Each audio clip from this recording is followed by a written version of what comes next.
सादर जय गुरुदेव। स्वागत है आपका मनोज्योतिष भाई CS पटाक में। मैं अनुराधे।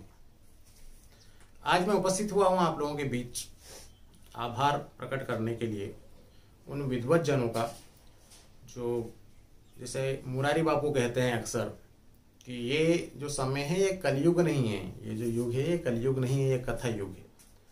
मैं उन सभी विद्वत जनों का, कथाकारों का, प्रवक्ताओं का आभार प्रकट करना चाहूँगा बहुत ही विनय भाव से, जो कि कथा के ज्ञान गंगा सतत प्रवाहमान किए हुए हैं। मैं उन सभी ब्राह्मण जो विप्र जन जो हमारे हैं उनका मैं आभार प्रकट करूं। साथ ही जो गैर विप्र जो हैं, जो गैर ब्राह्मण जो है, जो भी मंचों पर बैठकर और भगवान का गुणगान कर रहे हैं या करा रहे हैं, मैं उनका भी बराबर आभार प्रकट करना चाहूँगा।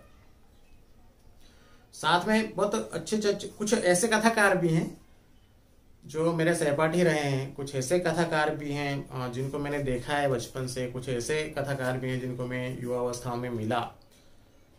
तो ऐसे बहुत सारे कथाकार हैं जो फर्श पे थे और ऐसी कृपा बरसी परमपिता परमात्मा की कि वो अर्श पे पहुंच गए।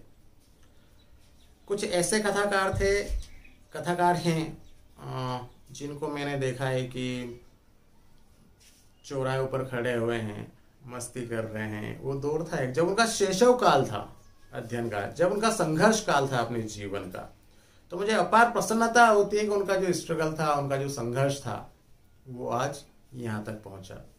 तो निसंदेह वो सारे जो लोग हैं वो हम सबके आदरणीय हैं। एक बात मैं यहाँ पे स्पष्ट कर दूं कि मैं कथावाचक नहीं हूं, मैं कथा नहीं करता। मैं ये भी स्पष्ट कर देना चाहूंगा कि मैं कर्मकांड भी नहीं करता। मैं ये भी स्पष्ट कर दूं कि मैं तेरी स्कंद ज्योतिष को जानता हूं, लेकिन ज्यादा जो मेरा फोकस रहता है वो एंथ्रोपोलॉजी और ओरा कनेक्टिंग पर रहता है, और यहीं से मैं सारी प्रेडिक्शन किया करता हूं। और जब भी कोई मेरे पास आते हैं तो मैं इसी तरीके से उनसे बात किया करता हूं। तो कथा से या कर्मकांड से मेरा कोई लेना देना नहीं है। कल दिन भर में ऐसा एक मोटी मोटी सी मैं बात करूं तो लगभग 25 फोन कॉल मेरे पास आए, और उन 25 ही फोन कॉल्स में बस एक ही बात थी कि कोई विद्वान हैं, उनको मैं सादर नमन करूं, उनका आभार प्रकट करूं कि वो सनातन धर्म, जब एक ऐसा समय जब चल रहा है, इसको मैं संक्रमण काल करता हूं, जब कहता हूं जब सारे जो विधर्मी हैं वो हमारे सनातन को घेरने पर बैठे हुए हैं, उसे तोड़ने पर बैठे हुए हैं, और बिल्कुल उसे मरोड़ने के लिए उन्मुक्त हुए बैठे हैं। तो ऐसे घोर संक्रमण काल में सारे जो हमारे कथाकार जो हैं, हमारे जो कर्मकांडी विद्वान जो हैं, वो कहीं ना कहीं धर्म की जो ज्ञान गंगा है उसे सतत प्रवाहमान किए हुए हैं। कल बहुत सारे फोन कॉल हुए और सभी का बस एक ही प्रश्न था कि पार्थिवेश्वर की पूजा होना है, अभिषेक होना है, और कोई विद्वान है जिन्होंने कहा है कि ऑनलाइन हम कराएंगे, और यदि आप दक्षिणा देना चाहें तो आप ऑनलाइन दे दें। साथ ही उन्होंने कहा था कि काली मिर्च का जो पाउडर है वो भगवान शिव का जो पार्थिव शिवलिंग जो बनाएंगे उसमें हमको मिलाना है। तो जिनका ये मत है उनको मैंने कभी सुना नहीं, मैं उनके बारे में नहीं जानता ज़्यादा, लेकिन उनके बारे में अन्य लोगों से मुझे जरूर पता लगा। जो मेरे पास आए थे उन्होंने बताया कि हम फलानी चंजी हैं, उनके हम सारे उपाय कर रहे हैं। तो ठीक है, बहुत अच्छी बात है, बड़े अच्छे अच्छे उपाय वो बताते हैं और लोगों को लाभ भी हो रहा है निसंदेह, तो वो साधुवाद इसके लिए उनको। लेकिन जैसे मैंने आपसे निवेदन किया कि ये जो समय चल रहा है ये संक्रमण काल है, सारे जो विधर्मी है वो नजर गड़ाए बैठे हुए हैं सनातन पे, तो इससे जो भी स्टेप हमें लेना है बहुत फूक फूक कर लेना है। ये हम सबका उत्तरदायित्व है, उसमें मैं भी शामिल हूँ, मैं भी एस्ट्रोलॉजर हूँ। तो मैं उपाय नहीं कहता, मैं जो सारी जो चीजें उनको बताता हूँ वो उपाय नहीं होते मेरे। मेरा ऐसा मानना है कि उपाय मतलब वो कि जो आय का उपाय लगा दे, जो समाधान मूलक हो, वो उपाय। मैं उपाय नहीं कहता, मैं प्रयोग कहता हूं, मैं प्रयोग बताता हूं कि आप ऐसा करिए। मतलब प्रयोग मीन्स ये वर्क एन एक्सपेरिमेंट, कि हम ये एक्सपेरिमेंट करके देखते हैं, शायद परमात्मा की कृपा बरस जाए, इसलिए मैं उपाय भी नहीं कहता। तो मान्यवर जो है श्रीमान उपाय बताते हैं और लोगों को काफी लाभ होता है। तो इसके लिए निसंदेह ये प्रशंसा का विषय, मैं उनकी प्रशंसा करना चाहूंगा इस मुद्दे पर। लेकिन भगवान शिव के बारे में ऐसा कहा गया है कि वो भोले हैं, शीघ्र प्रसन्न होने वाले हैं। एक दृष्टांत मुझे यहाँ पे याद आता है कि भगवान शिव को विवाह के लिए तैयार करना था तो भगवान राम जाते हैं उनको मनाने के लिए। अब यहाँ पर एक छोटी सी बात है कि भगवान राम और भगवान शिव दोनों एक दूसरे के इष्ट हैं, दोनों एक दूसरे को अपना इष्ट मानते हैं, परस्पर ऐसा उनमें भाव है।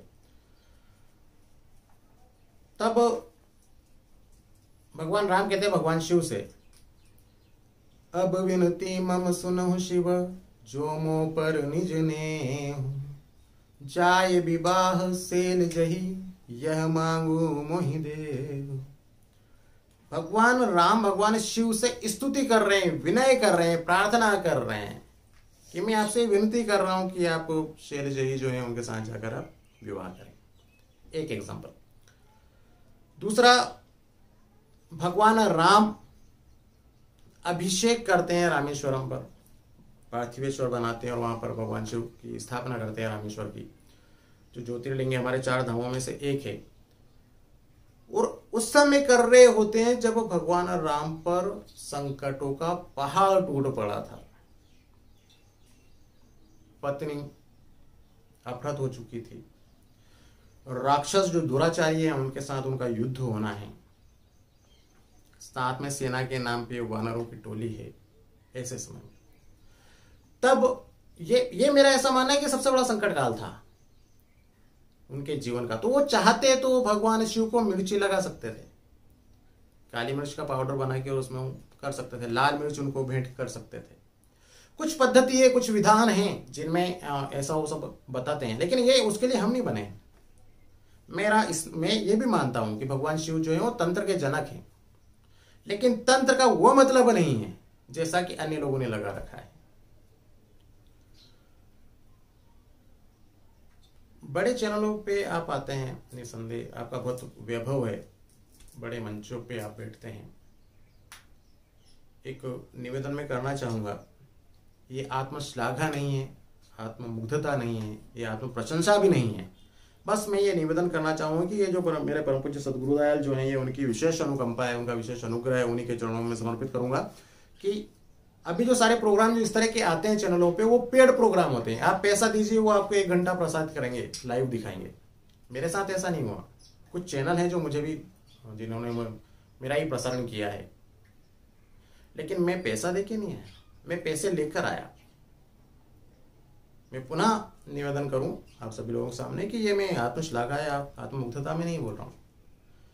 ये बस मस्ती है सद्गुरु दयाल की कृपा की कि ये सब कुछ हो पाया।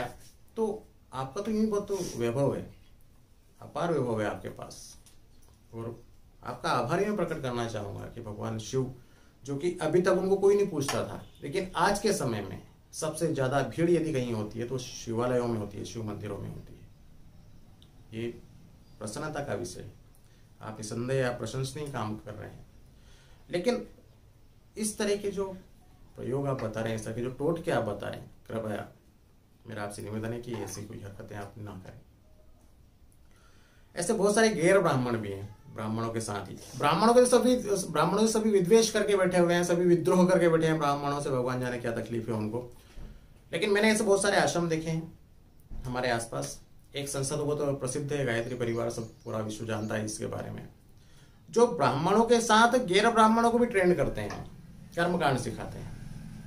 तो ब्राह्मणों के साथ ऐसे बहुत सारे गैर ब्राह्मण हैं जिन्होंने सालों मेहनत करके रुद्र तैयार किया है।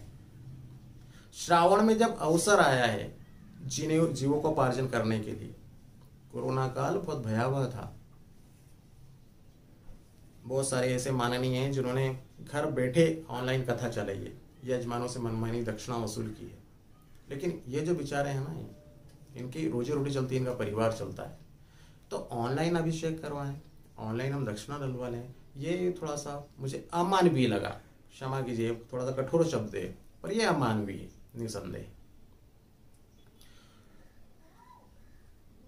विज्ञान जो है अब शोध कर रहा है सनातन पर। ऐसा कुछ शोध पत्र मेरे पास हैं, यदि किसी को प्रमाण चाहिए तो मैं बता दूंगा। काफ़ी वायरल भी हुए हैं सोशल मीडिया पर कि महामृत्युंजय मंत्र जब बोला जाता है तो उसकी फ्रिक्वेंसीज क्या होती हैं, गायत्री मंत्र का जब उच्चारण किया जाता है या उसको दोहराया जाता है, श्वासों पर जब चलाया जाता है तो उसकी आवृत्ति क्या होती है, जब रुद्र घर में बोला जाता है तो उसकी आवृत्ति क्या होती है, और जो डिवाइस है जिस पे मेरा वीडियो रिकॉर्ड हो रहा है, जो सारे जो डिवाइस हैं इनकी आवृत्ति क्या है। ये आवृत्ति विध्वंसकारी है जबकि मंत्रों की सृजनात्मक है। तो हम किसी एक इलेक्ट्रॉनिक डिवाइस से मंत्रों का उच्चारण करें और हम किसी कल्याण की उम्मीद करें, अपेक्षा करें, ये कैसे संभव है। मुझे प्रसन्नता हुई, कल पूरे मोहल्ले में रुद्र चल रहा था, रुद्र पाठ चल रहा था टीवी पर, सारी महिलाएं आसन बिछा कर बैठी थी और सब कर रही थी। तो वो सब ठीक है अपनी जगह, लेकिन आप कृपया ऐसा जो हमारा धर्म है उसका दुष्प्रचार ना करें। काली मिर्च का पाउडर भगवान शिव के पार्थिव लिंग जो आपने बनाया है उसमें काली मिर्च आपको मैंने चढ़ाते हुए देखा है। कल पहली बार मैं आपका दर्शन कर पाया। कुछ भक्तजनों से सुना भी है कि आपने काली मिर्च का पाउडर भी उसमें मिलाने का बोला था मिट्टी में। तो रेडियो फ्रीक्वेंसी होती है हर चीज की।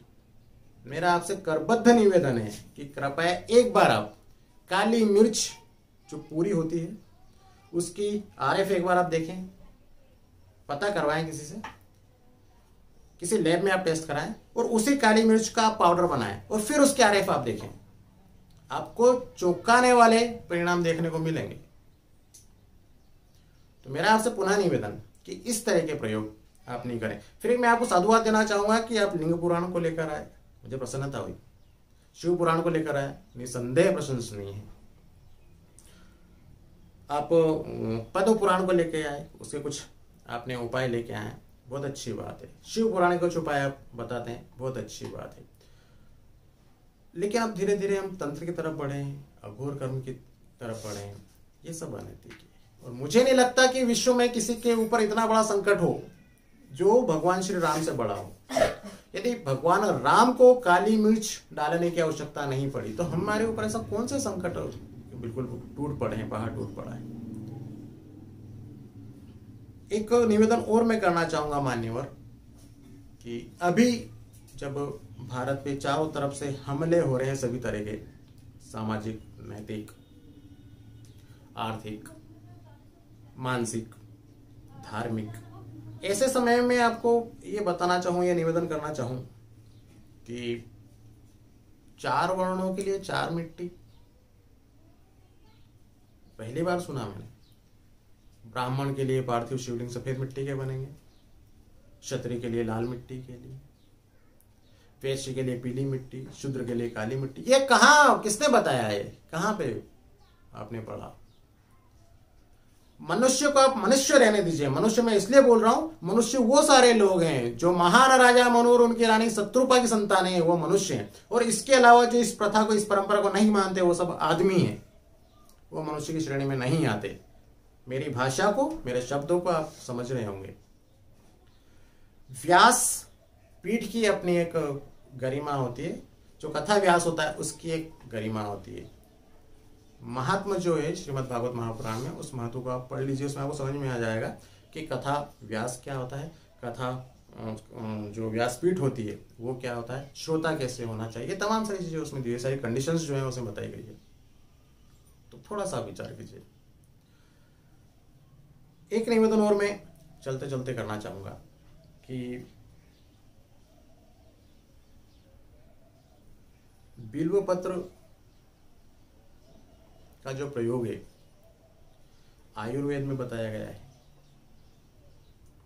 तो आप ये जो सारी जो चीजें लेके आए हैं उसमें आयुर्वेद भी कहीं ना कहीं शामिल है। तो सारी चीजें बहुत अच्छी चल रही है आपकी, वैभव भी खूब है, कोई आवश्यकता नहीं है। तो ऐसा नहीं हो कि अति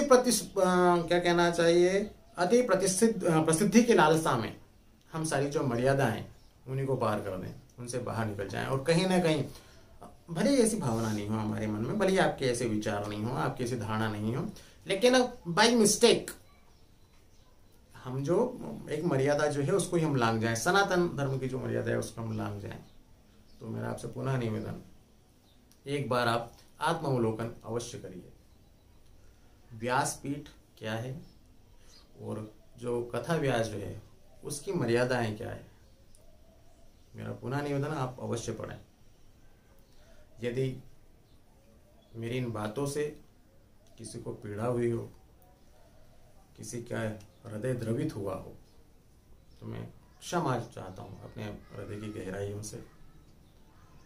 लेकिन जो सनातन के पक्ष में नहीं है उसका सपोर्ट मैं नहीं कर पाऊंगा।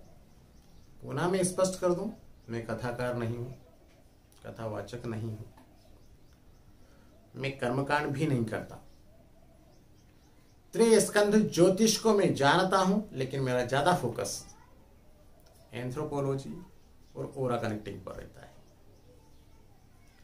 मेरा जो उद्देश्य था वो सब तक पहुंचा होगा, इसी आशा के साथ पुनः सादर जय गुरुदेव।